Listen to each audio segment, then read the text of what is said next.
ప్రభుత్వానికి ఎక్కువగా ఆదాయం లభించేది ఎక్సైజ్ శాఖ కావచ్చు, ఇటు రవాణా శాఖ, ఇటు రిజిస్ట్రేషన్ల శాఖ. ఇట్లాంటి దానిపైన పెద్ద మొత్తంలో అయితే దీనికి ప్రభుత్వానికి ఆదాయం లభిస్తుంది. ఈ నేపథ్యంలో ముఖ్యంగా మనం రవాణా శాఖ గురించి అంటే ఆర్టీ ఆఫీస్ గురించి మాట్లాడితే కనుక ఇక్కడ పెద్ద మొత్తంలో అవినీతి అక్రమాలు చాలా రోజులుగా జరుగుతున్నాయి. ఈ నేపథ్యంలో ఏసీబీ అధికారులు సైతం చాలాసార్లు దాడులు చేసినా కూడా వాళ్ళ పద్ధతి అయితే ఏమాత్రం మారని పరిస్థితి కనిపిస్తూ ఉంది. తాజాగా నిజామాబాద్ జిల్లా ఆర్మూర్లో వివేకానంద రెడ్డి మోటార్ వెహికల్ ఇన్స్పెక్టర్ని ఏసీబీ అధికారులు మాటు వేసి పట్టుకున్నటువంటి సిచ్యువేషన్. 25,000 నగదుని ఆయన చేత స్వాధీనం చేసుకున్నారు.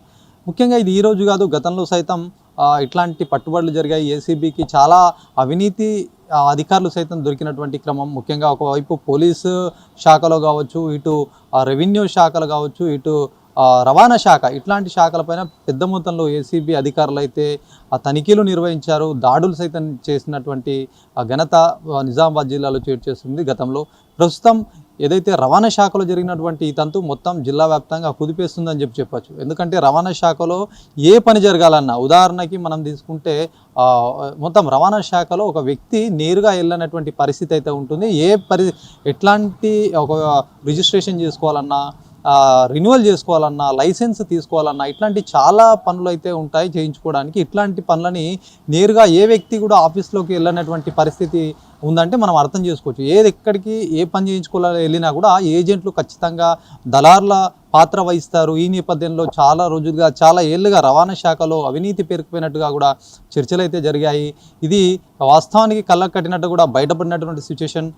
నిన్న జరిగినటువంటి సంఘటన ప్రతి ఒక్కరికి క్లియర్ కట్గా అర్థమైనటువంటి పరిస్థితి అని చెప్పొచ్చు. ఎందుకంటే అక్కడ మొత్తం ఏజెంట్లే కీలకంగా వ్యవహరిస్తారు.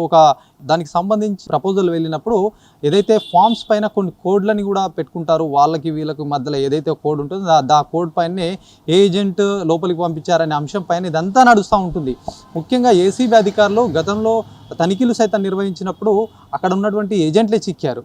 కాకపోతే ఈసారి అక్కడ వెహికల్ ఇన్స్పెక్టర్ చిక్కడం పెద్ద మొత్తంలో ప్రస్తుతం చర్చనీయాంశంగా మారింది. నిజామాబాద్కు సంబంధించి సాలూరా చెక్పోస్ట్ కావచ్చు, ఇక్కడ కామారెడ్డిలో పొందుర్తి కావచ్చు, మరి సలాబాద్పూర్ కావచ్చు, ఈ చెక్పోస్ట్లో పెద్ద ఎత్తున డబ్బులు దొరికినటువంటి గత 2 నెలల క్రితం ఏసీబీ అధికారులు అక్కడ ఉన్నటువంటి దాడి చేసిన నేపథ్యం, అక్కడ దాడులు నిర్వహిస్తే పెద్ద మొత్తంలో అమౌంట్ దొరికింది. కాకపోతే అక్కడ ఉన్నటువంటి కింది స్థాయి అధికారులు దొరకడము, ఏజెంట్లు దొరకడం, ఇదంతా కూడా అప్పుడు వాళ్ళపైన ఎఫెక్ట్ రానటువంటి పరిస్థితి. కొంతమంది పైన కేసులు సైతం జరిగాయి పెద్ద మొత్తంలో. అయితే సంఘటన జరిగిన తర్వాత కామారెడ్డిలో కొన్ని రోజుల పాటు క్లోజ్ చేశారు. కొన్ని రోజుల పాటు ఇట్లాంటి దాడులు జరిగాయని చెప్పేసి కొన్ని రోజులు అవినీతి 15 రోజుల పాటు దాదాపుగా ఈ వ్యవహారాలన్నిటి క్లోజ్ పెట్టారు. మళ్ళీ యథావిధిగా స్టార్ట్ అయినటువంటి సిచ్యువేషన్ చెప్పచ్చు. సలాబాద్పూర్లో అయితే అక్కడ ఏదైతే వెహికల్స్ వచ్చే వాళ్ళు ఒక బాక్స్ సైతం కూడా దీనికి సంబంధించినటువంటి ఆర్టీఐ అధికారులు అక్కడ బాక్స్ పెట్టడం, వీళ్ళందరూ తీసుకొచ్చి ఆ డబ్బులు బాక్స్లో వేసినటువంటి పరిస్థితి అంటే అర్థం చేసుకోవచ్చు. ఏ విధంగా అవినీతి ప్రేరేపించబడుతుందో, ఏ విధంగా అవినీతి మొత్తం ఎట్లా డెవలప్ అయిందో ఒకసారి అందరూ కళ్ళకు మొత్తం నివ్వరపోయినటువంటి సిచ్యువేషన్గా చెప్పొచ్చు. తాజాగా ఇప్పుడు ఉన్నటువంటి సిచ్యువేషన్లో మొత్తం అధికారులు అయితే అలర్ట్ అయ్యారు. ఎవరు? ముఖ్యంగా రవాణా శాఖకు సంబంధించినటువంటి అధికారులు ఏజెంట్ ఇరికించినటువంటి నేపథ్యంగా చెప్పుకుంటున్నారు. ఎందుకంటే ఒక ఏజెంటే 25,000 లంచం తీసుకునే విధంగా ఆయన ఏసీబీకి చెప్పడం, ఏసీబీ అధికారులు మాటు వేసి పట్టుకోవడం, ఇదంతా కూడా ఏజెంట్లే చేశారని చెప్పి ప్రస్తుతం రవాణా శాఖ డిప్యూటీ కమిషనర్ ఆఫీస్ సంబంధించి మొత్తం వాళ్ళని ఎంట్రీ చేయనటువంటి పరిస్థితిగా చెప్పొచ్చు. ఎందుకంటే వాళ్ళు చేసిన పనికి వాళ్ళని లోపలికి రానియకుండా కట్టుదిట్టమైనటువంటి ఏర్పాట్లు సైతం చేస్తున్నారు. ప్రజల్ని ఫాలో చేసే విధంగా గతంలో ప్రజలు ఎవరు కూడా పని చేసుకోవడానికి వాళ్ళు ఏకంగా వెళ్ళకపోయినటువంటి పరిస్థితి ఉంటుండే. ఏదైనా ఏజెంట్ త్రూనే వెళ్ళేవాళ్ళు.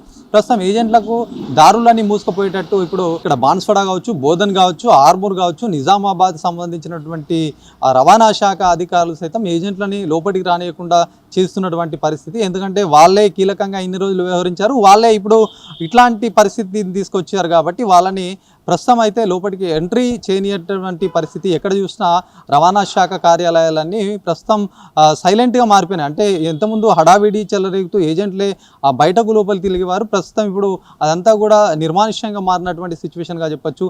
ఏదేమైనప్పటికీ ఏసీబీ ఏకకాలంలో దాడులు చేస్తుంది. చాలా మట్టుకు కూడా అవినీతి అధికారులను సైతం బయట తీసుకొస్తుంది.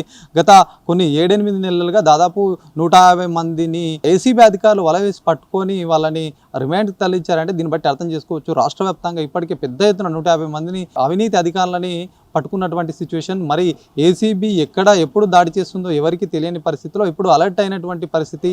ఇది కొన్ని రోజులు రవాణా శాఖలో ఇది తూతు మంత్రంగానే వాళ్ళు యథావిధిగా మళ్ళీ ఒకసారి అలర్ట్ అవుతారు, కొన్ని రోజులు మళ్ళీ అవినీతి అనేది అలవాటైపోయినటువంటి పరిస్థితి కాబట్టి మళ్ళీ అదే పాత పాట పాడతారని ప్రజలైతే చర్చించుకున్నటువంటి సిచ్యువేషన్. ఏదేమైనప్పటికీ ప్రస్తుతం జరిగినటువంటి ఒక పెద్ద ఆఫీసర్ వెహికల్ ఇన్స్పెక్టర్ దొరకడము మొత్తం ప్రస్తుతం అయితే చర్చనీయాంశంగా మారినటువంటి పరిస్థితి ఉందని చెప్పొచ్చు. కెమెరా పర్సన్ సందీప్తో శ్రీనివాస్, అభినవ్ భారత్, నిజామాబాద్ నుంచి.